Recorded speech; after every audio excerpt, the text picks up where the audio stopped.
नवेली दुल्हन रचना मायके से विदा होकर अपने ससुराल आती है। गृह प्रवेश पर पूरा परिवार उसका स्वागत करता है। आइए भाभी, आपका स्वागत है। वेलकम भाभी, आइए आइए, अभी से अपना ही घर समझिए। गौतम और रचना अंदर आने के लिए जैसे ही पैर बढ़ाते हैं, तीनों बहनें दरवाजा रोककर खड़ी हो जाती है। अरे इतनी आसानी से नहीं भाई, अंदर आने के लिए एंट्री फीस तो देनी होगी ना। एंट्री फीस वो क्यों? अरे भाई ये रस्म है, बहू को लेकर अंदर आना है तो जेब तो ढीली करनी पड़ेगी ना लाला। तो निकालो 21,000 रुपए। 21,000? पागल हो गई हो क्या? मैं नहीं देता इतने पैसे।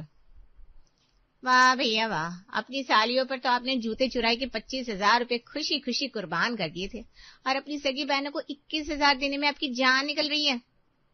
चाहे जो हो, 21,000 रुपए देने पर ही आपको घर में एंट्री मिलेगी। दे दो ना बेटा और छुट्टी करो, वैसे भी ये तो बहनों का हक होता है। लेकिन मेरे पास अभी कैश में सिर्फ 5,000 रुपए है, अभी ये रख लो, बाकी कल ले लेना। ना भाई ना, रात गई तो बात गई हो जाएगी। तुम्हारे पास नहीं है तो क्या हुआ, भाभी का तो पर्स है ना। क्यों भाभी? ये कहकर मुस्कान रचना का पर्स झपट लेती है और पर्स पे रखे 20,000 रुपए निकालकर हवा में लहराती है। यस, मिल गई एंट्री फीस।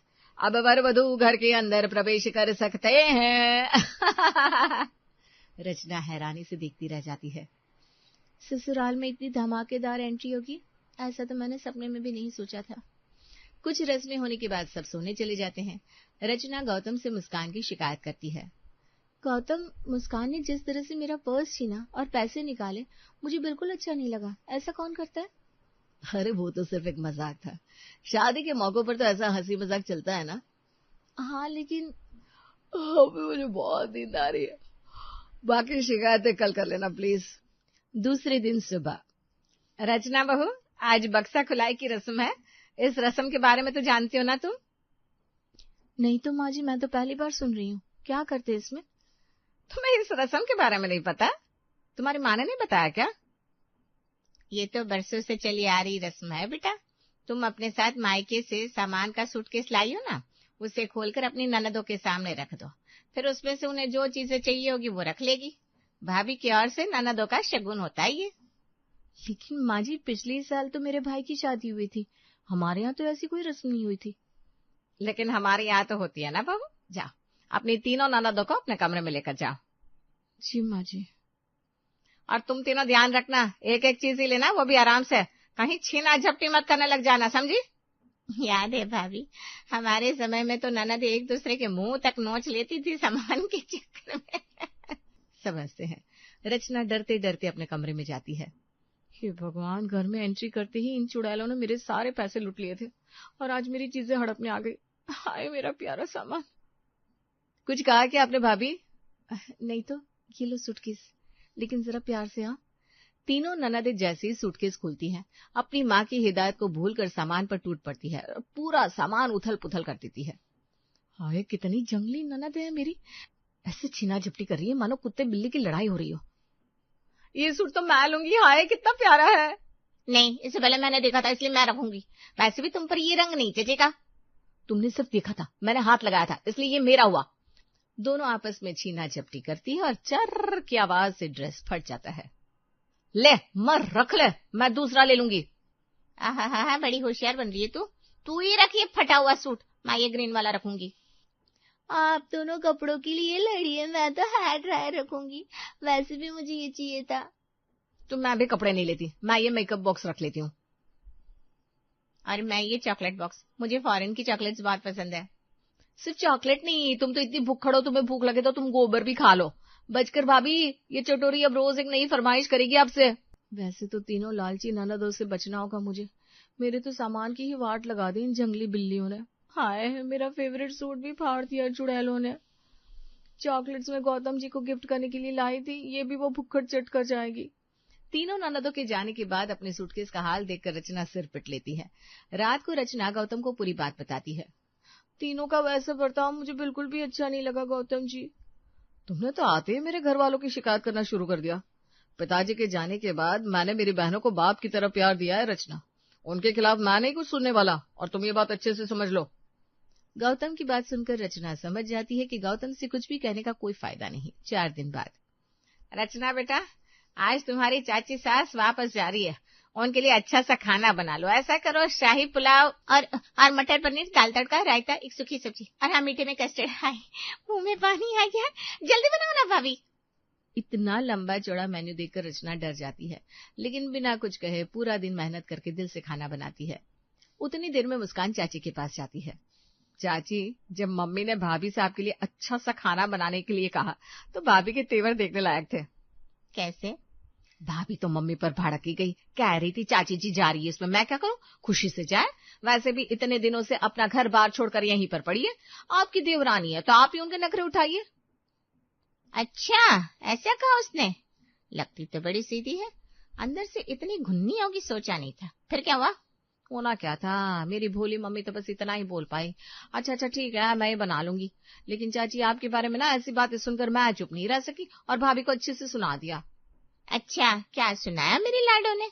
मैंने कह दिया भाभी को, मेरी प्यारी चाची आपके लिए मेहमान होगी लेकिन मेरे लिए माँ की तरह है, उनकी इंसल्ट मैं बिल्कुल बर्दाश्त नहीं करूंगी, खाना आपको बनाना ही पड़ेगा, वो भी बेहतरीन। फिर क्या, मेरा चंडी अवतार देखकर तुरंत भीगी बिल्ली बन गई और किचन में भाग गई। बहुत अच्छा किया तूने, ये चुपचाप रख ले, तुझे अलग से दे रही हूँ, तू मेरी सबसे लाडली जो है। चाची मुस्कान के हाथ में 1000 रुपए रख देती है। मुस्कान के चेहरे पर विजयी मुस्कान आ जाती है। ये सब रचना सुन लेती है लेकिन चुप रहती है। खाने के टेबल पर हाय हाय, कितनी सारी चीजें, क्या लूं क्या खाऊं। ऐसा करती हूँ सब एक साथ ले लेती हूँ। चिंकी खाने पर टूट पड़ती है और अपनी थाली लबालब भर लेती है। हाय हाय हाय, कितनी जाहिल है ये, ऐसा लग रहा है जन्मों से भूखी है बेचारी, जबकि सुबह ही तो ठूस कर नाश्ता किया था, पेट है या गोदाम। चाची जी आप तो कुछ खा ही नहीं रही है, मैंने इतने प्यार से सब बनाया है। बस बहू, पेट भर गया मेरा, वैसे भी तुम्हारी कौन लगती हूँ मैं जो इतना फोर्स कर रही हूँ मुझे। जाने तक चाची रचना से नाराजी रहती है। उनके जाने के बाद रचना अपने कमरे में आराम करती है। 1 घंटे बाद चिंकी वहां आती है। भाभी, खाने के लिए कुछ बनाइए ना, बहुत तेज भूख लगी है। हैं? अभी कुछ देर पहले ही तो आपने इतना हैवी खाना खाया था, अब फिर से? ना बाबा ना, अभी तो मेरी हिम्मत नहीं है किचन में जाने की। हाँ, थोड़ी देर से जरूर बना दूंगी। ठीक है भाभी। चिंकी चुपचाप चली जाती है। मुस्कान सब सुन लेती है और अपनी माँ को चुगली करती है। माँ, तुम्हें पता है अभी भाभी ने चिंकी को क्या कहा? अरे क्या कहना है, खुलकर बोलना, ये कान में फुसफुसा कर बातें करने की आदत मुझे बिल्कुल पसंद नहीं है। चिंकी ने भाभी से खाना मांगा तो भाभी ने उसे इतनी बुरी तरह से मना किया, बेचारी की आंखों में आंसू आ गए। तो अच्छा ही किया ना, अभी कुछ देर पहले तो ठूस कर खाया था उसने, उस भुक्कड़ की तो आदत है दिन भर खाने की। आगे तो सुनो। जैसे ही चिंकी कमरे से निकली, भाभी ने अपनी माँ को फोन लगाकर कहा, माँ अभी वो भुक्खड़ मोटी, अरे वही मेरी मंजली ननद मेरे कमरे में आई थी, फिर से खाना मांग रही थी। क्या बताओ माँ, दिन भर बस भैंस की तरह जुगाली करती है और टीवी के आगे पड़ी रहती है, खाने और आराम करने के अलावा और कोई काम नहीं है। हैं? ऐसा कहा उसने? कल की आई छोकरी मेरी बेटी को भैंस कहेगी? वो अभी अपनी माँ से अभी बताती हूँ उसे। अरे अरे, अभी कुछ मत कहो माँ, नहीं तो वो भैया से हमारी झूठी शिकायत लगाएगी ना। सही है, अभी तो छोड़ देती हूँ, लेकिन उसे जताना तो पड़ेगा ही। सरिता गुस्से में रचना के कमरे में जाती है। बहू, तुमने चिंकी को खाना बनाकर देने से इनकार कैसे किया? गौतम की जान बसती है अपनी बहनों में, उसे पता चलेगा कि तुम्हारी वजह से उसकी बहन की आंखों में आंसू आए तो तुम्हारी खैर नहीं है। माँ जी, मुझसे गलती हो गई, मैं भी उसे कुछ बना देती हूँ। उस दिन के बाद सरिता रचना से उखड़ी उखड़ी रहने लगती है। कुछ दिनों बाद तीनों ननदे और रचना हॉल में बैठे होते हैं। अगले हफ्ते मेरी बेस्ट फ्रेंड की बहन की शादी है। वाह, अच्छा अच्छा खाना मिलेगा फिर तो, सोचकर ही मुंह में पानी आ गया। ये भुक्खड़ आत्मा तो चारों तरफ बस खाने की तलाश में भटकती रहती है। एक्सक्यूज मी, आपको कोई नहीं ले जा रहा है, मैं अकेली जा रही हूँ, लेकिन मुझे समझ में नहीं आ रहा रिसेप्शन में क्या पहनूं। अरे इसमें इतना सोचने की क्या बात है, भाभी के पास से एक से बढ़कर एक डिजाइनर कपड़े और ब्रांडेड चीजें हैं, उन्हीं में से कुछ ले लो। अरे हाँ, मेरे दिमाग में ये बात आई ही नहीं। ऐसे करूंगी, भाभी को पिंक वाला सूट पहन लूंगी क्योंकि उनके पास उसकी मैचिंग ज्वेलरी और सैंडल भी है, और उनका गोल्डन पर्स भी ले लूंगी, बहुत जचेगा मुझ पर। हाँ, बहुत सुंदर लगोगी तुम, बिल्कुल स्ट्रॉबेरी आइसक्रीम की तरह। तुम तो वही पहनना। अरे अरे, तुम तीनों ने तो आपस में सब डिसाइड कर लिया। मैं सामने बैठी हूँ, फिर भी मुझसे पूछने की तकलीफ भी नहीं उठाई। अरे आपसे पूछने की क्या जरूरत है भाभी, आपका जो भी सामान है उस पर हमारा पूरा हक है। ऐसा कुछ नहीं है, और वो पिंक ड्रेस मेरी सबसे फेवरेट है। तुम्हारे भैया ने गिफ्ट की थी मुझे, उसे मैं हरगिज नहीं दूंगी। भाभी आपके मायके की ड्रेस होती तो हम सोचते भी, अब तो आप दे ही दीजिए पिंकी को, वरना भैया को पता चलेगा तो आप पर बहुत गुस्सा होंगे। ठीक है, पहन लेना, लेकिन प्लीज गंदी मत करना। मुझे भी इतनी अकल है भाभी, इतना एटीट्यूड है तो मत दो अपनी ड्रेस। तभी सरिता वहां आती है और रचना को डांटती है। ये क्या तरीका है बात करने का बहू, छोटी ननद बेटी की तरह होती है, उसका पूरा हक है तुम्हारी चीजों पर। जी माँ जी। शादी के 2 महीने बाद। गौतम, आज हमारी शादी को पूरे 2 महीने हो गए। आज हम दोनों कहीं घूमने चले। शादी के बाद से हम कहीं गए ही नहीं है। चलो आज मैं बहुत अच्छी जगह खाना खिलाता हूँ, उसके बाद तुम्हारी फेवरेट आइसक्रीम भी। आज तुम वो पिंक ड्रेस पहनना। ठीक है।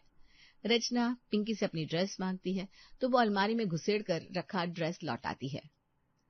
नई ड्रेस की हालत तुमने पोंछे से भी बदतर कर दी पिंकी, अब मैं क्या पहनूंगी? हो गया सो हो गया, मैं कुछ नहीं कर सकती।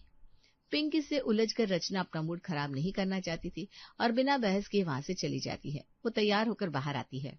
आप लोग कहीं जा रहे हैं भैया? हाँ, काफी दिनों से रचना कहीं गई नहीं है, सोचा उसे घुमा कर लाता हूँ। हम बाहर ही खाना खा लेंगे। मतलब आज आप लोग अच्छा अच्छा खाना खाओगे? मुझे भी ले चलो ना भैया। ठीक है मेरी चटोरी बहन, तुम भी चलो। तो फिर मुस्कान और पिंकी ने क्या बिगाड़ा है, इन्हें भी ले जाओ अपने साथ। हाँ बिल्कुल, आप भी चलो ना मम्मी, आज घर पर खाना बनाने की छुट्टी। सब खुश होकर बाहर जाते हैं, लेकिन रचना का दिल टूट जाता है। आज उसे गौतम के साथ अकेले समय बिताने का मन था। दूसरे दिन रचना की सहेली का फोन आता है। शादी की बात तो तू मुझे भूल ही गई रचना, इतनी कहाँ बिजी रहती है, और बता कैसी चल रही है मैरिड लाइफ। रचना उसे सारी बात बताती है। मुझे तो लगता है मोना, मेरे मम्मी पापा ने मेरे साथ बड़ी ज्यादती की है। लोगों से एक ननद नहीं संभलती और उन्होंने मुझे 3-3 झल्लाद ननदों के हवाले कर रखा है। रोज मेरा खून पी पी कर खुद तो मुटल्ली हो गई है और मुझे आधा कर दिया है। रचना के बोलने के ढंग से मोना को हंसी आ जाती है। तुझे मेरी हालत पर हंसी आ रही है ना? माँ को सब बताकर उन्हें तकलीफ नहीं पहुंचाना चाहती थी, इसलिए तुमसे दिल हल्का कर लिया। लगता है गलती कर दी, रखती हूँ फोन। कुछ दिनों के बाद रचना राखी के लिए मायके जाती है, तब पड़ोस की विमला आती है। सरिता, तुम्हारी बहू तो बड़ी सुशील है। मैंने सुना है उसकी छोटी बहन है, उससे मेरे सुमित की शादी की बात चलाओ ना। हाँ हाँ बहू के आते ही मैं बात करूंगी। माँ बातें करती रहोगी या चाची को चाय भी पिलाओगी? हाँ अभी लाती हूँ। सरिता चाय बनाने जाती है। चाची जी आपको कोई गलतफहमी हुई है, हमारी भाभी जैसी दिखती है वैसे बिल्कुल है नहीं। अब हमारी मम्मी तो ठहरी भोली, उन्हें कुछ नहीं समझता, लेकिन हम बहनें भाभी के बुरे व्यवहार का शिकार होती हैं। भाई को अपनी मुट्ठी में रखना चाहती है बस। रचना मायके से वापस आती है तो उसे मोहल्ले की सहेली से ये बात पता चलती है, लेकिन वो चुप रहती है। कुछ दिनों बाद पिंकी कॉलेज के लिए निकलती है। अरे वाह, तुम्हारे पास भी जॉय का परफ्यूम है क्या? मुझे मेरे भाई ने राखी पर यही गिफ्ट दिया था। ये आपका ही परफ्यूम है भाभी, आप कमरे में नहीं थी तो मैंने खुद ही आपके बैग से निकाल लिया। ये कहकर पिंकी कॉलेज चली जाती है। रचना की आंखें भर आती हैं। ऐसे ही 1 साल बीत जाता है, लेकिन ननदों के व्यवहार में कोई बदलाव नहीं होता, बल्कि वो और भी लापरवाह और कामचोर होती जाती है। मुस्कान की शादी भी पक्की हो जाती है। अब 2 महीने बाद मुस्कान शादी करके अपने घर चली जाएगी। कैसे रहेगी हमारे बिना? रह लेगी माँ जी, दीदी के ससुराल में उनकी 2-2 ननदें हैं ना। जैसे मेरी ननदें मेरा ध्यान रखती है, वैसे ही वो दोनों भी दीदी का रखेगी। रचना की बात पर चारों के चेहरे उतर जाते हैं। एक दिन सब शॉपिंग करके आते हैं। मम्मी कितनी प्यारी ड्रेसेस लिए मैंने, सारी पार्टी वेयर है, मुझ पर कितनी जचेगी ना। सरिता कुछ कहती उससे पहले ही रचना कहती है, दीदी इनमें से कौन कौन सी ड्रेसेस आप अपनी ननदों को दोगी? उन्हें क्यों दूंगी भला, मेरी ड्रेसेस है, मैं पहनूंगी। ना ना ना, ऐसी बात मत करो दीदी, आपकी हर चीज पर क्या उनका हक नहीं होगा, बल्कि आप तो जाते ही अपना बैग उनके हवाले कर देना, उन्हें जो चाहिए वो खुद ले लेगी, वो भी आपसे पूछे बिना। ये कैसी बेवकूफी वाली बात कर रही हो बहू? इससे बिना पूछे इसकी ननद इसके सामान को कैसे हाथ लगा सकती है? जैसे मेरी ननद मेरे सामान को लगाती है। दीदी आप जब भी जीजाजी के साथ कहीं घूमने जाओगी तो अपनी ननदों को भी साथ लेकर जाना। आखिर छोटी ननदें बेटियों की तरह होती है ना, उन्हें छोड़कर आप भला कैसे जा सकती हैं? सब नीचे मुंह करके रचना की बातें सुनते हैं। वो आगे कहती है, ससुराल में आपको अपने दिल को कठोर भी करना होगा दीदी, ताकि अपनी बुराई सुनकर चुप रह सको। पर हाँ, अपने आप से बातें करना भी सीख लो, ताकि जब आपकी बात सुनने वाला कोई ना हो, यहाँ तक कि आपका पति भी नहीं, तो ये नुस्खा काम आ जाएगा। सबके साथ सुमित भी शर्मिंदा हो जाता है।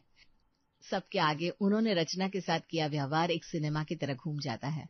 रचना आगे कहती है, और एक बात कहना तो मैं भूल ही गई माँ जी, वो दीदी की पर्स में पैसे रखना मत भूलना, ताकि गृह प्रवेश पर। बस करो बहू, अब और कितना शर्मिंदा करोगे हमें। हम सबको अपनी गलती का एहसास हो गया है, हमें माफ कर दो भाभी। हमें आपके साथ ऐसा व्यवहार नहीं करना चाहिए था, हमसे बहुत बड़ी गलती हो गई। अब आप सब माफी मांगकर मुझे शर्मिंदा मत कीजिए। अब सब अच्छा होगा, क्योंकि अंत भला तो सब भला।